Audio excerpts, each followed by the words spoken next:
নমস্কার বন্ধুরা, সবাইকে আমার চ্যানেলে স্বাগত। আজ বানাবো ম্যাঙ্গো সন্দেশ। বাড়িতে খুব কম উপকরণে আর খুব কম খরচে এই সন্দেশটি বানাবো, যা দোকানের থেকে অনেক বেশি টেস্টি হবে। চলুন তাহলে রেসিপি শুরু করা যাক। ম্যাঙ্গো সন্দেশ বানানোর জন্য এক বাটি চিনি নিয়ে নিয়েছি। চিনিটাকে প্রথমে গুঁড়িয়ে নেব।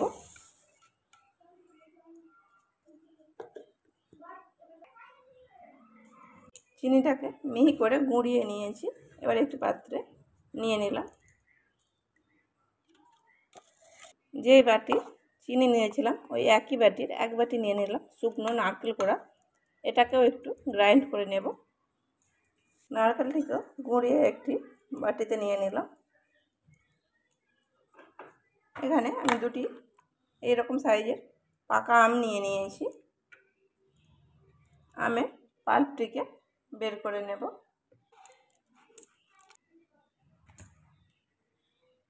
চামচের সাহায্যে আমের পাল্পটিকে মিক্সার গ্রাইন্ডারে ছোটো জারের মধ্যে নিয়ে নেব।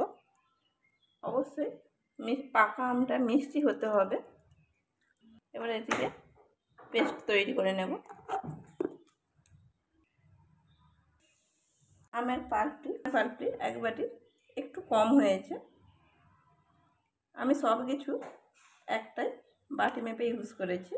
কাপ কিংবা গ্লাস ব্যবহার করেন তাহলে যে কোনো মেজারমেন্ট হিসাবে একটি কাপ কিংবা একটি গ্লাস ব্যবহার করবেন, এতে করে মাপটা সঠিক থাকে। কড়াইতে দিয়ে দিলাম হাফ চামচের মতো ঘি। এবারে এর মধ্যে দিয়ে দেবো আমের পিউরিটা। এই আমের পিউরির মধ্যে যে শুকনো নারকেল কোড়াটা নিয়েছিলাম তার অর্ধেকটা দিয়ে দেব আর অর্ধেকটা রেখে দেব। যে চিনিটা নিয়েছিলাম সেটিও অর্ধেকটা দেব, অর্ধেকটা রেখে দেব। ওই একই বাটির এক বাটি গুঁড়ো দুধ নিয়েছি, এটিরও অর্ধেকটা দেব আর অর্ধেকটা রেখে দেব। বাকি অর্ধেকটা একটু পরে বলছি আমি কোন কাজে লাগাবো। কিছু লো আছে, খুব ভালো করে মিশিয়ে নেব। ভালোভাবে মিশিয়ে নিয়েছি। এবারে এর মধ্যে দিয়ে দেবো কয়েক ফোঁটা অরেঞ্জ ফুড কালার। আমি যে আমটা নিয়েছি আমের রঙটা একটু ফ্যাকাশে, তাই আমি ফুড কালার দিলাম। এটা আপনারা চাইলে দিতেও পারেন আবার নাও পারেন। এবারে খুব ভালো করে ফুড কালারটাকে মিশিয়ে নেব। মিশ্রণটি আগের থেকে অনেকটাই ঘন হয়ে গেছে আর ধীরে ধীরে প্যান ছেড়ে দিচ্ছে। আর এই অবস্থায় গ্যাসের চুলাটিকে অফ করে দেব, দিয়ে ঠান্ডা করে নেব। আর যে বাকি অর্ধেক জিনিসগুলো রেখেছিলাম, আজকে 2 লেয়ার সন্দেশ বানাবো, তাই সেটি দিয়ে অন্য লেয়ারটি তৈরি করে নেব। তাই বাকি যে অর্ধেক জিনিসগুলো রেখেছিলাম সেগুলো দিয়ে আরেকটি লেয়ারের জন্য তৈরি করে নেব। এই গর্ত পাত্রের মধ্যে বেঁচে থাকা বাকি যে অর্ধেক নারকেল কোড়া, গুঁড়ো দুধ অর্ধেক, অর্ধেক পাউডার সুগার দেব, কিছুটা ঘি,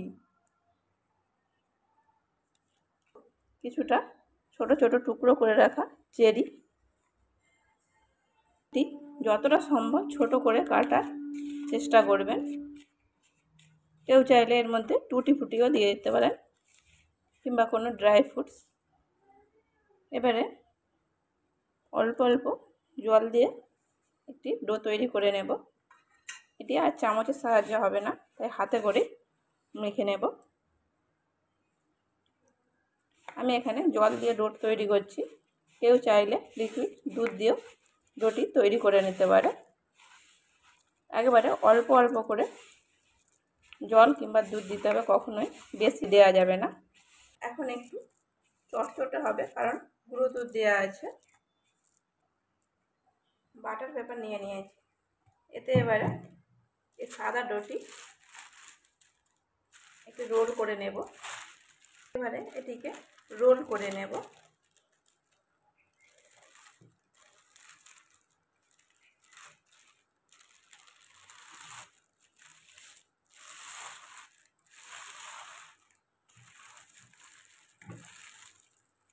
দুদিক মুড়ে দিয়ে এটিকে ফ্রিজে রেখে দেবো আধ ঘন্টার জন্য। আধ ঘন্টা পর আমের এই মিশ্রণটা অনেকটাই শক্ত হয়ে গেছে। এই সাদা অংশটা রেখেছিলাম সেটিও শক্ত হয়ে গেছে আগের থেকে।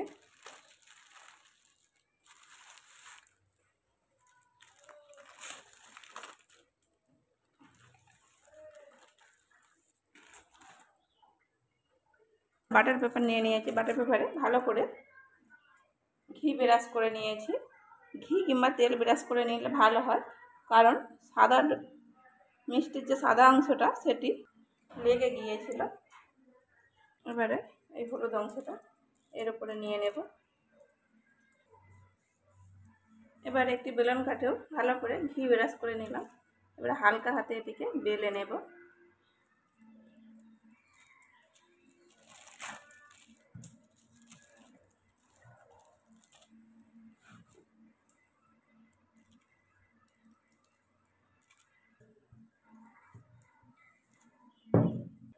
এবারে এই সাদা অংশটা মাঝ বরাবর রেখে দেব। এই প্রান্তটা নিয়ে ভালো করে রোল করে নেব।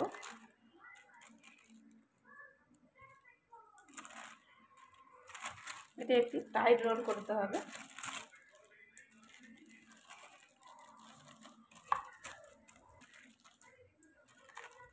অপর প্রান্তটাও এইভাবে টাইট রোল করে নেব।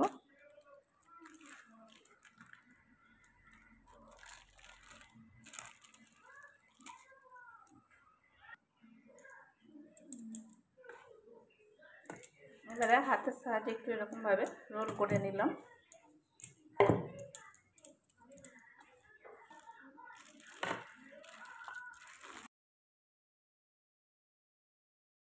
বাটার পেপারটার ওপর নিয়ে নিলাম। এবারে ভালো করে রোল করে নেব। একটু ভালো করে রোল করে দিলাম। এটিকে এবারে ফ্রিজে রেখে দেবো 2 ঘন্টার জন্য। 2 ঘন্টা পর ফ্রিজ থেকে আমি বার করে নিয়েছি। এটি কত সুন্দর সেট হয়ে গেছে মিষ্টিটা, কত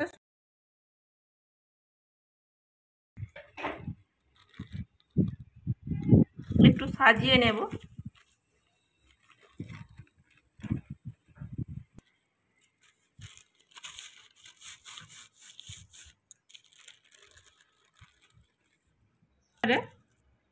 মিষ্টিটাকে পিস পিস করে কেটে নেব।